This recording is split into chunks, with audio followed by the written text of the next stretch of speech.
baax Serigne Niang mi ñu partagé plateau bi ak mbokki téléspectateurs yi ñu doon teewlu si 6h30 ba léegi di gërëm bu baax El Hadj Ahmed Aïdara ci participation bi ci émission bi kon mbokk yi tey jii nag. nekk alxames nekk ñeenti fan ci weeru décembre 2025 fa mel décembre bi daal li mu ubbee ko moom tàng na lool ci université bi ñu ne déet liggéeykat yi ñu ñoom dañuy banque seen loxo grève donc xam naa ne daal décembre bi daal dañ ko décembre moom dafa war a neex. waaw 31 décembre. fête décembre. est-ce que sax décembre la ñu doon mayee fête. fin d'année waaw fin d'année la fin d'année donc mu ngi yéex xaar décembre bi mu changé. mu neex kon mbokk yi direct news la ñuy njëkkee li mu wax moom direct news ñëw na ci ki nga xamante ni entretien bu maire Notto Bass maire de Notto Bass ñu koy woowee Alioune Sarr moom nag waxoon na fi candidat la ci élection présidentielle waaw moom day waxoon na fi ne candidat la ci maire élection présidentielle 2024 waaye dañ ko recalé woon ci affaire parrainage mu ngi nii moom mi ngi wane ambition yu am ci industriel notre vision territoriale confirmée Notto Diobass devient moteur industriel du Sénégal donc mu ngi wax ci Notto Diobass doole ji fa industrie am moom mi nga xamante mooy maire ba nekk le domaine industriel 2026 valide la stratégie d'industrialisation par les territoires que nous portons dans le plan de Notto Diobass waaw Smart City donc mu ngi féliciter le ministre de l'industrie et du commerce di Serigne Gueye Diop moom Alioune Sarr mu ngi koy féliciter nee na ci vision bi mu am dëgg yàlla ñu fexe nag sécuriser suñu suuf si def planification pour organiser waat suñu territoire donc mu ngi noonu moom Alioune Sarr moom la direct news xëyee tey waaw direct news dafa mel ni tey dem nañ ci maire Notto Diobass moom lañ defal tey à la une kon mbokk yi bu ñu jógee ci loolu dañuy dikk ci bu jógee ci direct news dañuy jëm ci enquête yéenekaay lan la dikk tey crise université bi waaw crise université finance publique un cocktail molotov mu ngi noonu parce que nag lii xew université Cheikh Anta Diop Dakar mooy étudiants yi seen bopp dañ soxla seen bourse fay leen ni suñu bourse lañu wax ndaxte suñu bourse ñu ñoo ko moom loolu moo waral confrontation bi entre étudiants ak force de défense et de sécurité waaw force de défense et de sécurité li ñu bëgg rek mooy situation bi ñëw calme jàmm am bu kenn yàq kenn te mais boo meree da nga jël sa xeet di sànni ñoom ñu sànni lacrymogène ñu sànnante lu ne xañ ñi ci bu defee mbokk yi moom la face à la crise de la dette l'État serre la vis et cible les bourses. Cheikh Diba ministre des Finances dénonce un système à revoir d'urgence donc année université interminable chargé à explosion alors ñi ngi ci jógee ci coowal dettu cachet bi ne réew mi dafa nërmeelu coow loolu weesaguñ ko pareeguñ ko Cheikh Diba annoncé na vraiment war nañu xoolaat système bi revoir système bi ndaxte charge yi ñu fi fekk ak li fi ne lu ñu war a auditer wàll lu ñu war a xoolaat la ndax ñoom dëgg yàlla bon Jean Ameda Diatta mooy directeur des bourses moom wax na mu ne si on veut régler ce problème il faut quand même mu wax na mu ngi continuer ci enquête ci journal bi di enquête yéenekaay mbokk yi bu ñuy jógee ci loolu dañuy ñëw ci li nga xamante rek moom le quotidien Madiambal Diagne le quotidien bu yéenekaay ñëw na ci situation sociale et économique ci réew mi maanaam situation réew mi état en tension waaye journal bi ñu ko waxee doy na war de yàlla buñ ci dem nee na jàkkaarloo diggante étudiants yi ak université bi ak étudiants yi mu ngi wéyee à l'université Anta Diop le collectif des amicales suspend le mouvement pour 48 à la demande des médiateurs collectif wu mboolem amicale aux étudiants université Anta Diop Dakar ñoom wax nañ ne dañuy arrêté seeni ñaxtu bi pour ñaari fan les PAT décident de rester chez eux les explications du directeur de bourse en conseil des ministres le black-out complet du président et du premier ministre de la situation étudiante les agents des administrations en grève aujourd'hui et demain voilà mu ngi noonu lii daal moom li nga xamante ni quotidien yéenekaay moo ko tënk nee na premier ministre Ousmane Sonko ak son président le président de la République nee ne waxuñ ci mbir mi ci communiqué bi ci si kenn gisul ci loolu lu am la ñi nga xamante mooy agent d'administration bu sénégalais dañ nekk grève tey jii ak suba loolu la journal bi di la quotidien yéenekaay xamle après Dakar Brazzaville Embalo poursuit son périple au Maroc Embalo bi mu jógee fi nga xamante ni mooy fii ci Sénégal Dakar dafa dem Brazzaville jógee na Brazzaville dem na fi nga xamante ni mooy Maroc moom Embalo mii wax ne dañ ka coup d'état moom moo dal di annoncé dañ ko coup d'état moo ko wax mbokk yi bu ñu jógee ci loolu dañ ñëw ci les échos yéenekaay mu ngi wax ci audition démb bi ci Ndeye Saly Diop Dieng bu nekkoon fi ministre de la famille et de protection de l'enfant moom Ndeye Saly Diop Dieng ci régime bu Macky Sall la ne woon ministre le dossier tombe comme un château de cartes. L'affaire rétrécit au vendeur des deux climatiseurs. Les vertus de l'ancien ministre lors de l'audition de vendredi n'avoir jamais vu Salimata Diop. Donc mu ngi noonu xam nga nag jamono ji comme commission bi ñoom ñooy audité ñooy saytu li mu xamle mooy ku ko doon seede mooy jaaykat bi nee na ma musul xam Salimata Diop. Vendredi n'avoir jamais vu Salimata Diop. Donc ñoom ñëpp ñu ngi leen di seetal benn par benn donc loolu itam dossier bi nga xamante ni moo ko concerné. Échauffourée entre étudiants et forces de l'ordre. L'université à feu et à sang ay waay mus yan ci yàlla musal waay de nombreux blessés graves, les étudiants évacués dans différents hôpitaux. waaw ndaxte xeex bi dëgg yàlla bu takkarnaasu moom sànnente xeer sànnente lacrymogène dëgg yàlla mën na daal ci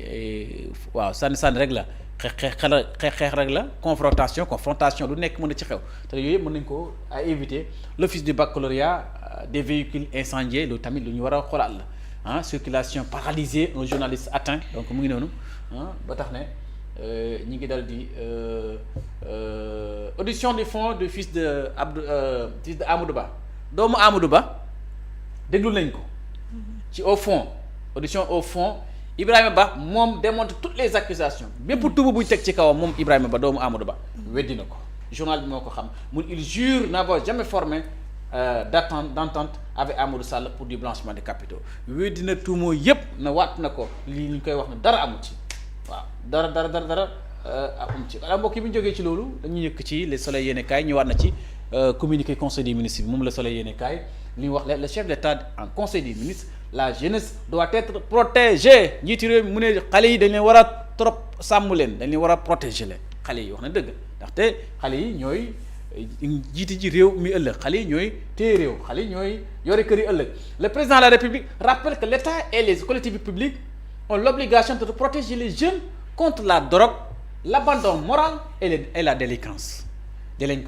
donc mu nekk lu xamante ni njiiti réew mi moo ko wax li nga xamante ñooy maire yi ba ci collectivités territoriales yi yëpp am ngeen obligation ñi protéger xale yi musul leen ci drogue bi. dégg ak yi nga xamante ni mara détail ay affaire u banditisme ak yooyu Bassirou Diomaye Diakhar Faye loolu wax na ko Bassirou Diomaye Diakhar Faye ñëwaat na ci le soutien aux personnes vivant avec un handicap voilà ñi nga xam ne dëgg yàlla moo dogal ñi dundaale handicap njiiti réew mi wax na ci bu baax a baax. Le Premier ministre fixe na de nouvelles orientations pour la réorganisation des départements ministériels. Le Premier ministre dafa appuyer ci la réforme l'administration les départements ministériels loolu tamit njiiti réew mi njiiti gouvernement bi wax na ci le Soleil yéenekaay moo ko xamle mbokk ñëw ci l'évidence yéenekaay paiement des bourses protection des franchises universitaires gëm sa bopp soutien des étudiants voilà gëm sa bopp moom ñu daal day dem jàppale ci étudiants yi da leen di soutenir ndaxte dañ leen war a fay seen bourse ñu protéger université bi gëm sa bopp daal ne moom day jàppale les étudiants yi da leen di indi en soutien. mbokk yi bu ñu jógee ci loolu dañu ñëw ci libération yéen kaay mu wax lu doy waar escroquerie à grande échelle autour du Barça wala Barsaax loolu na yàgg na fi waaw ay nit ñoo xamante ni kenn xamul fu ñu daal ñu ni ñoom ñooy dimbale ñu war a dem Barça wala Barsaax 110 candidats bernés en Gambie pendant 2 mois xam nga tamit li doy na waar li ko fi jar bëgg a tukki rek bëgg a tekki te ñu teg loolu ci loxol suñu borom ku fi tekki yàlla la tekki loo ku fi am yàlla la am loo. De nationalité sénégalaise, Sierra Leone, Bissau-Guinée, les migrants dont 15 femmes accompagnées d'enfants âgés entre 4 et 7 ans ànd ak seeni doom ndeysaan avaient remis une somme globale de 60 millions de francs CFA au convoyeur Djibril Seck yooyu tam Djibril Seck lii doy na waar nag lu ko fi jar acheminé en Gambie via Ziguinchor Gambie lañ ne waaye Ziguinchor lu ñu ko jaaree logé dans des conditions précaires par les complices du convoyeur qui prétendaient attendre d'autres personnes avant le départ vers l'Espagne. Ils ont été dénoncés à la police par ces derniers qui ont ensuite disparu dans la nature. Après 6 mois de cavale, le convoyeur Djibril Seck arrêté nañ ko ci Saint-Louis li ñu ko jàppe moom Djibril Seck mii mi nga xamante ni mbir mi ñaaw te bi moom moo ko def ndax ne moo wax ne day yóbbaate te yóbbaatul fenn Barça moom bu mel ne Barça lay yóbbu nit ñi moom Djibril Seck mii lu ñu war a bàyyi xel nit ñi di wax ne dañuy yóbbaate te mënuñ yóbbu kenn di lekk xaalisu nit ñi loolu dañ ko fi war a bàyyi. Libération yéenekaay moo ñu ko xamal bu ñu jógee ci loolu dañuy ñëw ci l'info yéenekaay ñëwaat na ci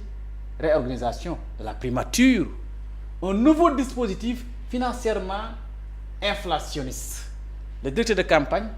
le directeur de cabinet autant de moi du premier ministre passe au rang du ministre. Les conseils axent aux avantages jusqu'à la réserve au directeur de cabinet. Donc mu nekk loo xamante ni réforme nañ primature organisation primature ci côté administration bi côté doxalin bi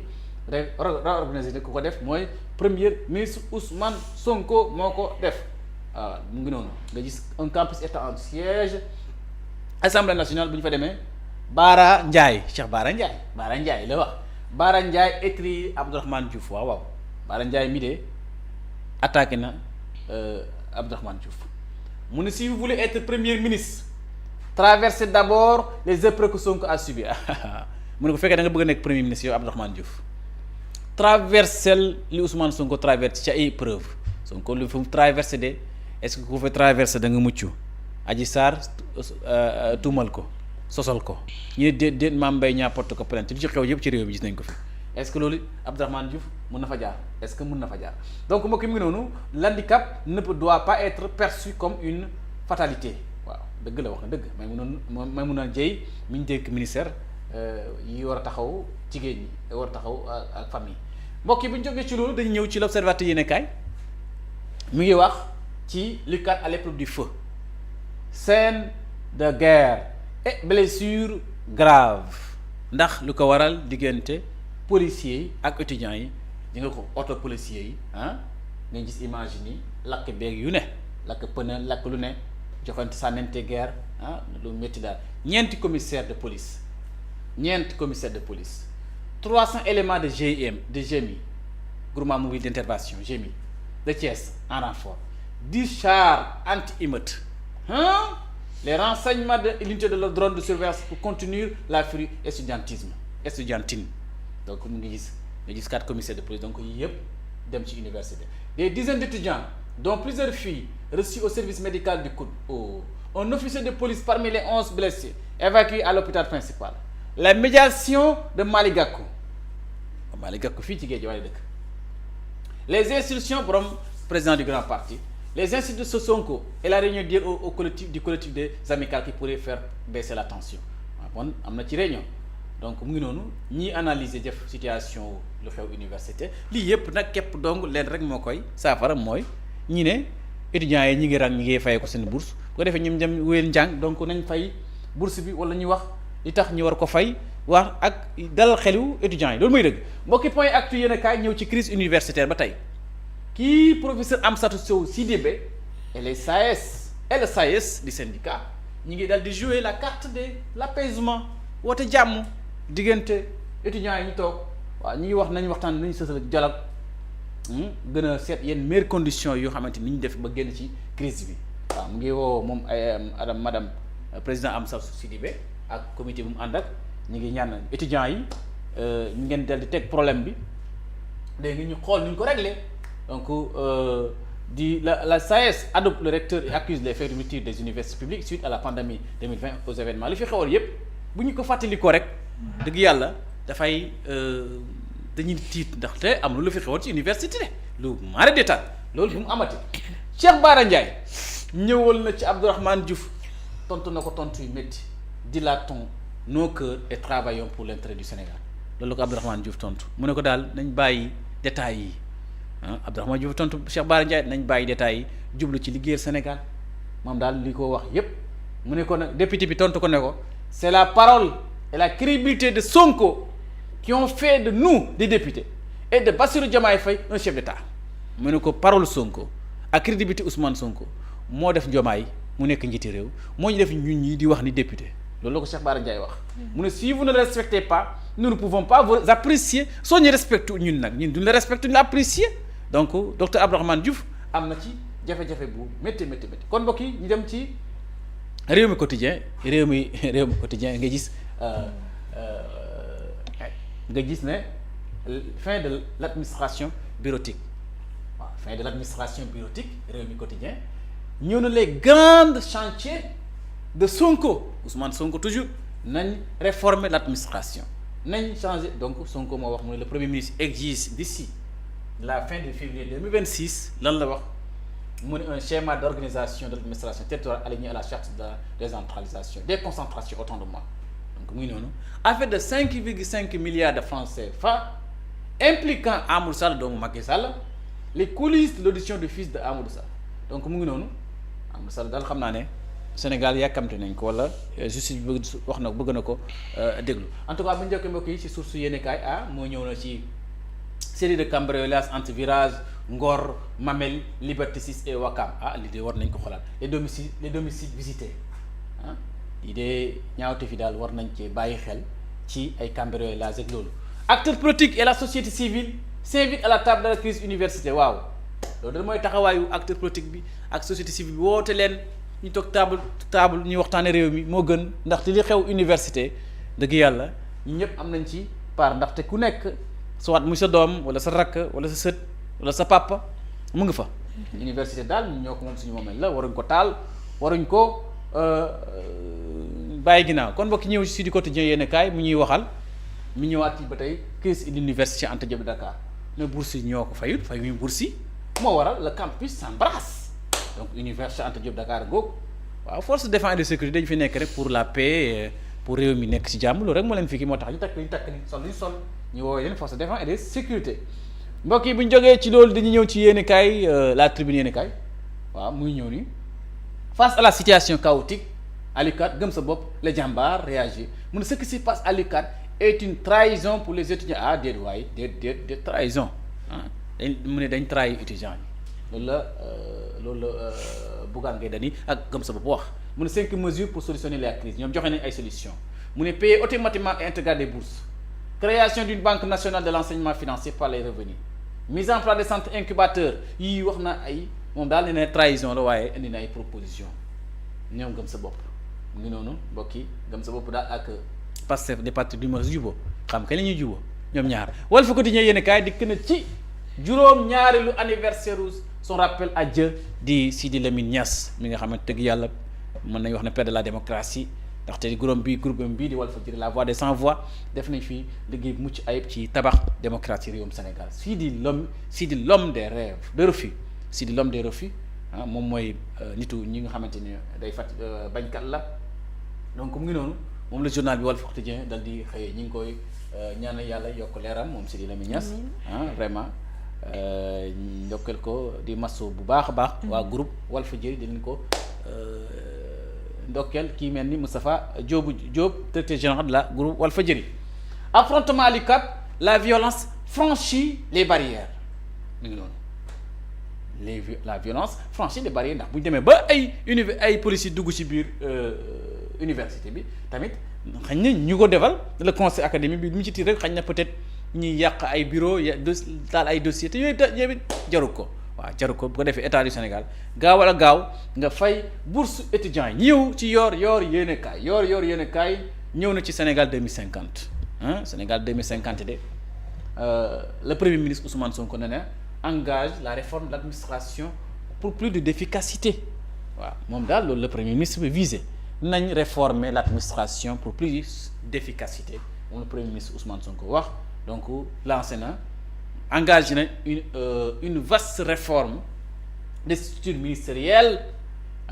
après avoir dressé un constat sévère sur l'organisation et le fonctionnement de l'administration publique, instabilité institutionnelle, redondance, chevauchement des missions, multiplication des centres de décision et conflit de compétences freinent l'efficacité de l'État et limite la mise en œuvre de l'Agence nationale de transformation Sénégal 2050. Pour y remédier, le chef de gouvernement instruit la vision de décret d'organisation des ministériels avec pour objectif de clarifier les missions, rationaliser les structures, renforcer la coordination au sein de l'administration. En tout cas njiitu gouvernement bi li mës a wax li mës a bëgg mooy li ñu fi fekk dëgg yàlla